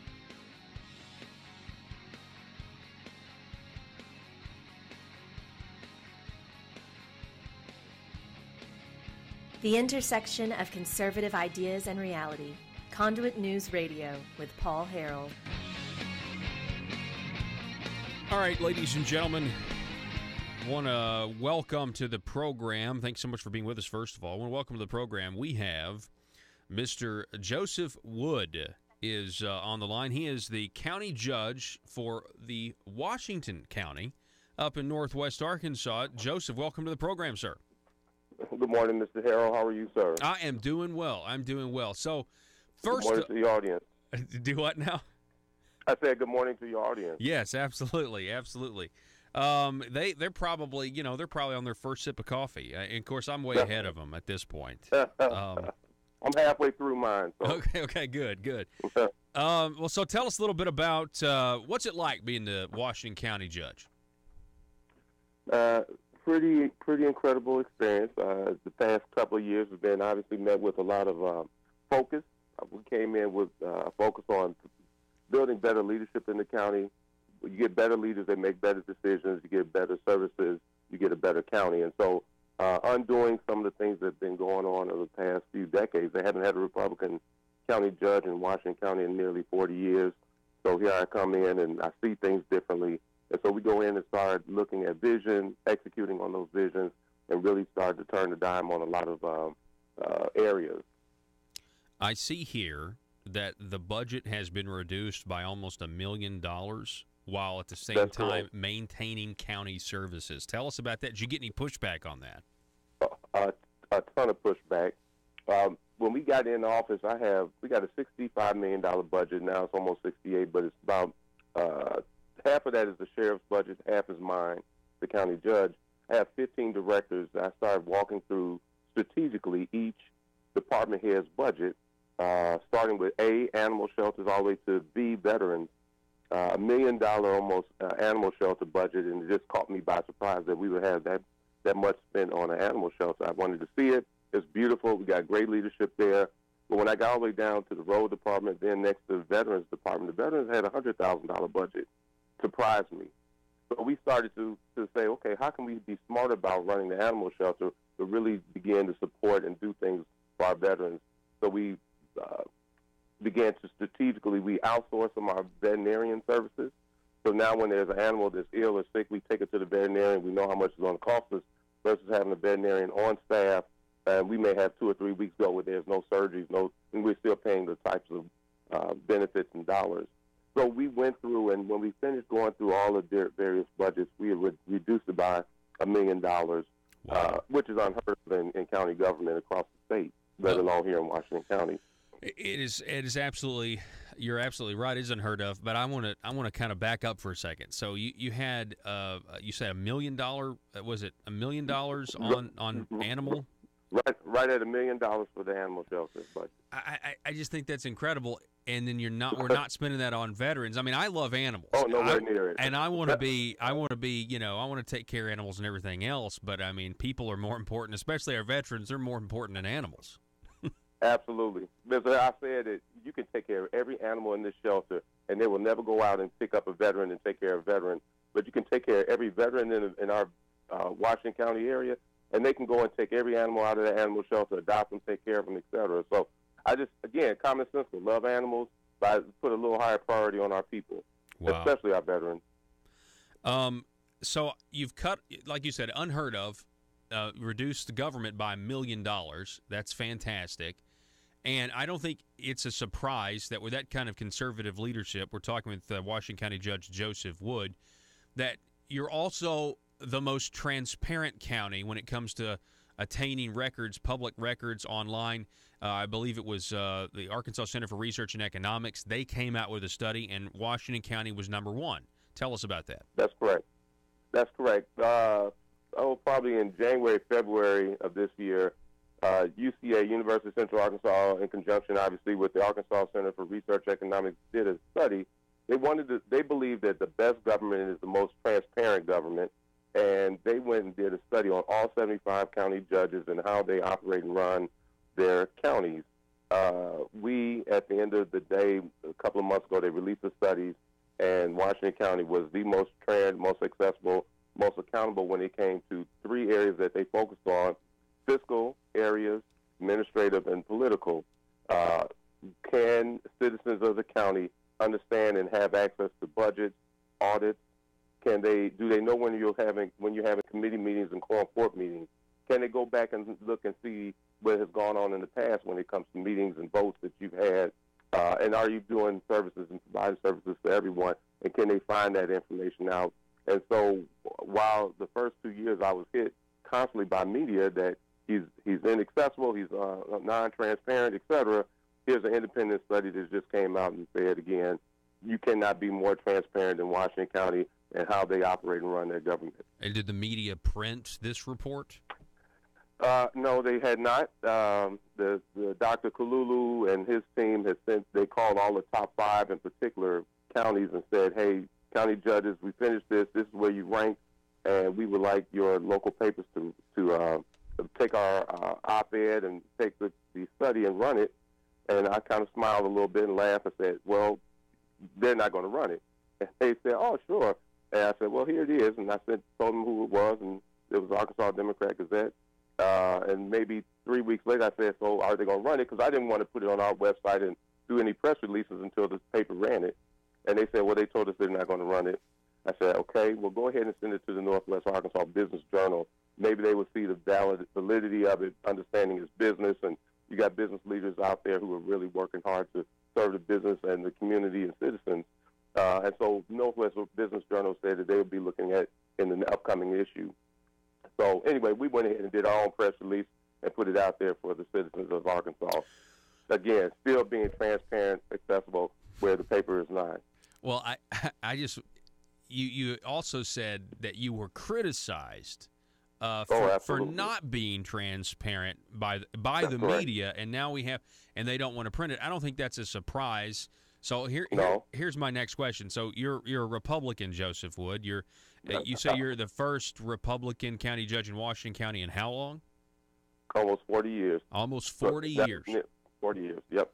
Well, so I don't want to take the term deep state and apply it specifically to but maybe there are little smaller microcosms of this, because when you see what goes on at the national level, I'm curious, as being the first Republican in 40 years, is there kind of an allergy in the system to be kind of maybe resist conservative budgeting, resist some of your ideas that are different? Absolutely. Again, I see things differently. The team that I've assembled, we're seeing things and looking at things differently. We go through the budget every month, my team. And so when it comes to it, we are very much looking at how can we be good stewards of what's been entrusted to us, i.e. the county and the county services and the county budget. And so if they can do the work that they do smarter, better, more efficient, more effective, then that's what we're going to do. And again, when you have 40 years of doing it one way and you get an interrupter or a disruptor, if you will, kind of like, I guess, if you will, the president coming into office a few years ago, it's the same thing. It's changing the way business as usual has been done. And again, some people have met with a lot of opposition to that. We'll have election coming up in a couple in 24 hours, and I think people will either double down and say, yes, we like the direction the county has been going. We like the work that this judge has been doing, the team he's assembled, and we're going to double down and put them back in. Or they're going to say, yep, we need to retreat and go back to the way it was. Yeah, you're exactly right. That is the choice. I'm looking at your ad here, Proven Leadership for a Better County. Again, we're talking with Joseph Wood, the county judge for Washington County. I mean, this guy, folks, has given the folks of Washington County results, produced $775,000 of revenue for the county by auctioning off dated equipment. That sounds like a good idea. Absolutely, it was, and we did that in about 5 hours. Again, I come in and I'm not understanding why we have so much equipment and collecting dust and all. They said, well, it's been sitting here for a while now. We used to do auctions maybe 10, 15 years ago. I said, are you kidding me? Let's go ahead and assemble an auction. Let's get rid of some of this stuff. Because there's some people who could use it. And we did. We had probably 3 or 4 different counties come in to buy some of that equipment because they didn't have to go out and buy brand new stuff. They could use it, and it cost them a whole lot less. They got it off our books. It brought some revenues into our road department. Again, just commonsensical, good decision-making, and obviously an improvement to our budget. And you also try to keep in contact with the mayors in the county, right, to see what their needs are? Absolutely. When I was running 2 years ago, the thing I heard mostly was, please don't be the county judge of just Fayetteville. And I didn't understand what they were talking about. They said we've had decades where the county judge's sole focus has been on Fayetteville, and clearly Washington County is far bigger than just Fayetteville. 225,000 people in the county and probably 25-plus towns, townships, and cities. So I said, well, let's do this. I get in office. I want to have a meeting. I want to bring all you guys into my office. And I did.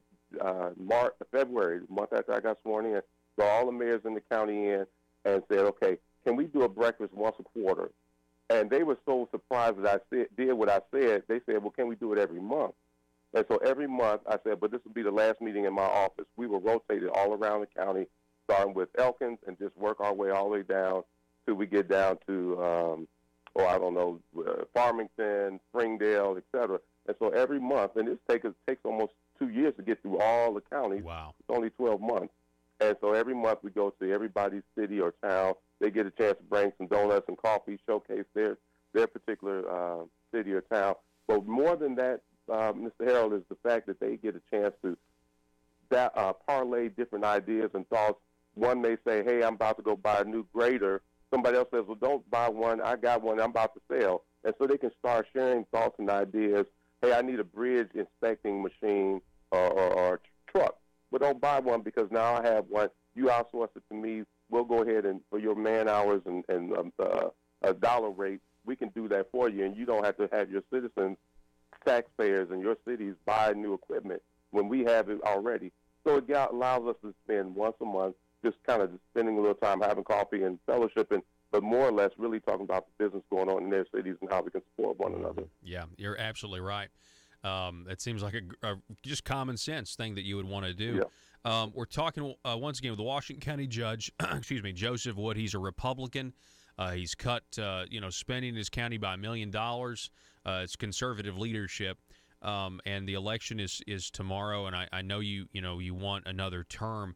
Last question, just nationally or generally, the mood of not just Washington County or the state of Arkansas, but the country in general. What are your thoughts? What do you hope to see going forward politically? Well, I do think, and I think we have heard a little bit from Congressman Crawford and Barth before. I do believe that the blue wave is not going to be blue wave; it's going to be red, and I do think that we're going to see a different come Wednesday. The excitement of again what our leadership across the country and our governors and senators, they're going to be excited about what is happening, what happens on Tuesday evening. That yes, the country is saying no more of the open the doors, anyone, everyone. The government can take care of all your wishes and whims. That no, there will be jobs, there will be vitality because people are excited about the fact that they do have an economic surge in their cities, counties, and in their states. They will see the focus on guarding our state, our nation's borders. I think they'll see the fact that there's a focus on America and driving the engine of being the global icon that we are. We always talk about this light on the hill, and I think that the country will again see, yes, we are the beacon of hope and inspiration. The reason why we have this immigration going on right now, this landslide that's, 10, 12,000 people coming over here, again, no matter what, and right or wrong, they still believe that this is a beacon of hope for them, and they can't get it in their own country. Now, I would ask a question. If you can rally and pull that many people together to come and change our government, why couldn't they turn around and go to their own government and change that? If you can put that kind of energy and focus. But, again, they don't believe they can have anything like that in their country, and that's why we're here. We have a lot of work to do to keep this country, the sovereign nation that it is, a beacon of hope around the world. Republican Joseph Wood, Washington County Judge, best of hope in your reelection, sir. It's been a pleasure to have you on, and I'd love to do it again soon. I appreciate it. Absolutely. Absolutely. Right. You take care of yourself. Okay. All right, Paul. Thank you. Joseph Wood, everybody. The big story there is how transparent Washington County is. The availability, posting stuff online, and yet it was the media up in his local neck of the woods that was saying he wasn't transparent, and then they give the independent report from UCA, and they don't print it. That's I don't know. Well, I mean, in this day and age, it's kind of predictable, right? Hey, we got to take a break. We'll be back here in just a moment. If you believe the Second Amendment protects your right to defend your home with a firearm, where do you turn if the government confiscates your gun? To the courthouse. The Founding Fathers created your Seventh Amendment right to a civil jury to protect your freedoms. The courthouse is where you fight the overreaching hand of government. And the Brad Hendricks Law Firm is where the fight starts. Call the Brad Hendricks Law Firm at 501-221-0444. The Brad Hendricks Law Firm in Little Rock, standing ready using the Seventh Amendment to protect your Second Amendment rights. Russellville-based firearms manufacturer Omega are making clones of the most notable German firearms in the world.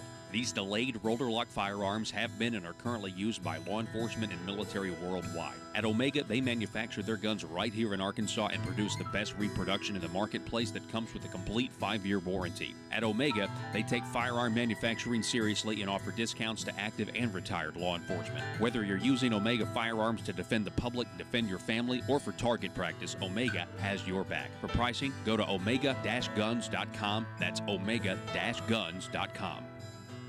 If you're like me, you believe that small business is the heart of Arkansas's economic engine, and it should be viewed that way by the politicians in Little Rock. Conduit for Commerce also believes, like you and I believe, policies that achieve less regulation and lower taxation help small business in Arkansas thrive. Other policies like small, constitutionally consistent government and reducing citizen dependency on government keeps it from growing and expanding its influence on our daily lives. Conduit for Commerce works every day to educate the general public and legislators on these important priorities in the name of Arkansas small business. By the way, contributions to Conduit for Commerce are tax deductible. Log on now to conduitforcommerce.org and click on Contact Us on the right side of the page. That's conduitforcommerce.org. Go there now and learn the facts on protecting small business in Arkansas.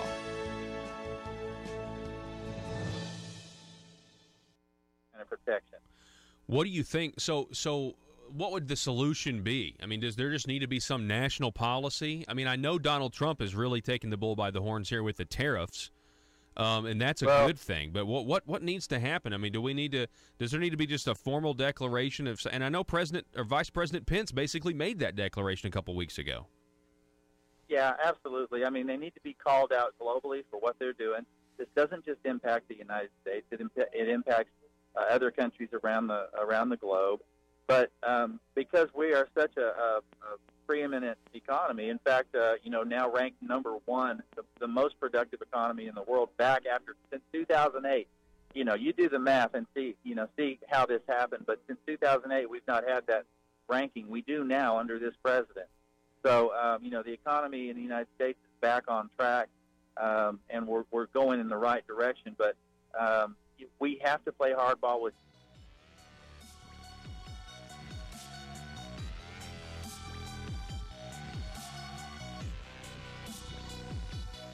Need your daily news fix?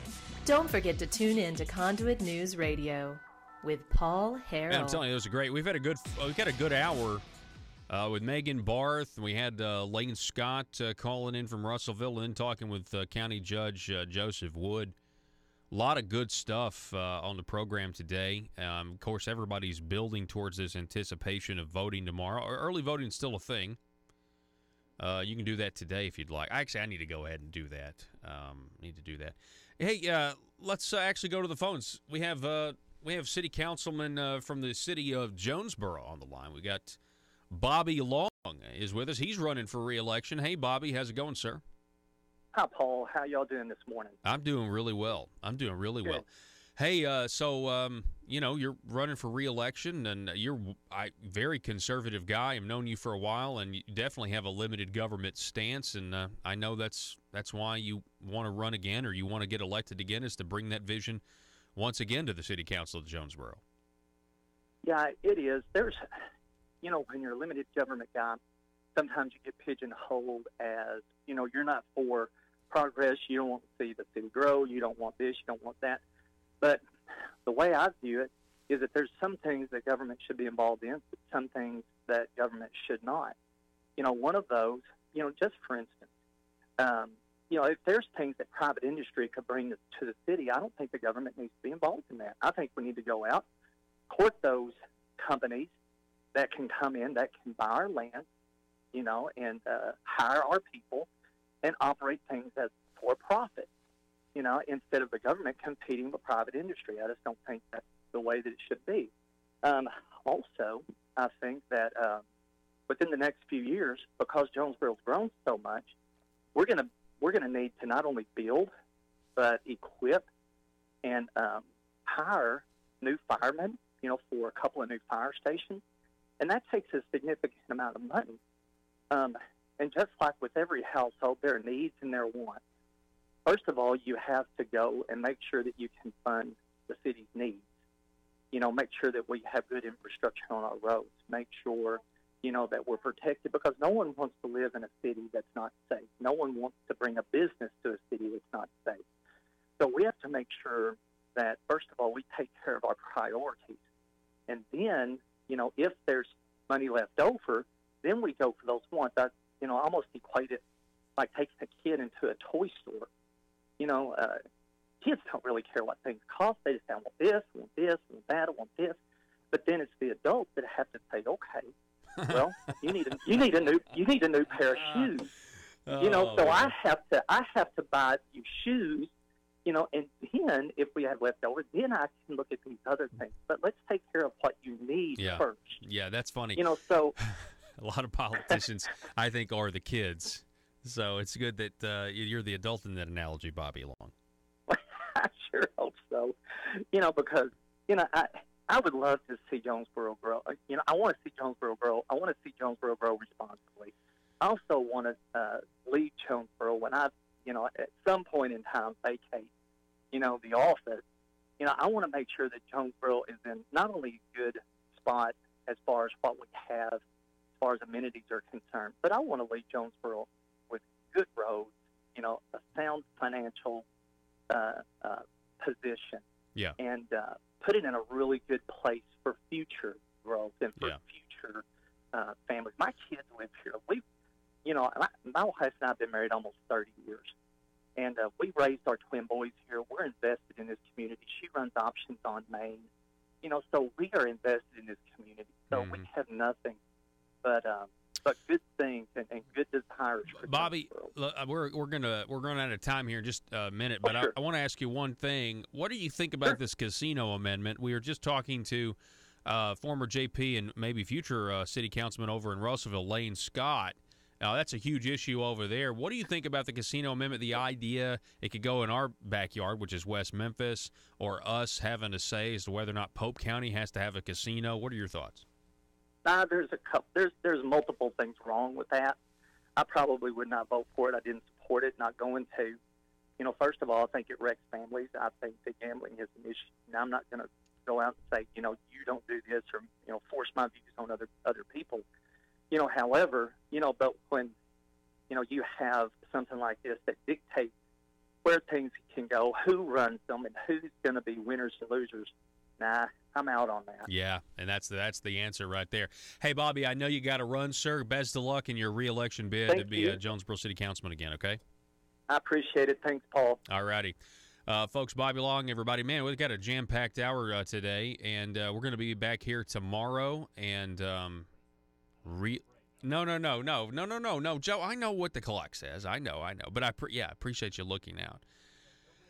Tomorrow on the program, we're going to be talking to Senator-elect Mark Johnson. He'll be checking in from the polls. Also, we're going to air this interview that we're about to record and air on our digital platforms, Mr. Larry Schweikart, on the early voting numbers across the country, where he sees things. He has said, this man, Larry Schweikart, New York Times bestselling author, A Patriot's History of the United States. Go get that book. It's amazing. We're going to be interviewing him here in 30 minutes on the program, on the Facebook page, Conduit News, as well as the YouTube.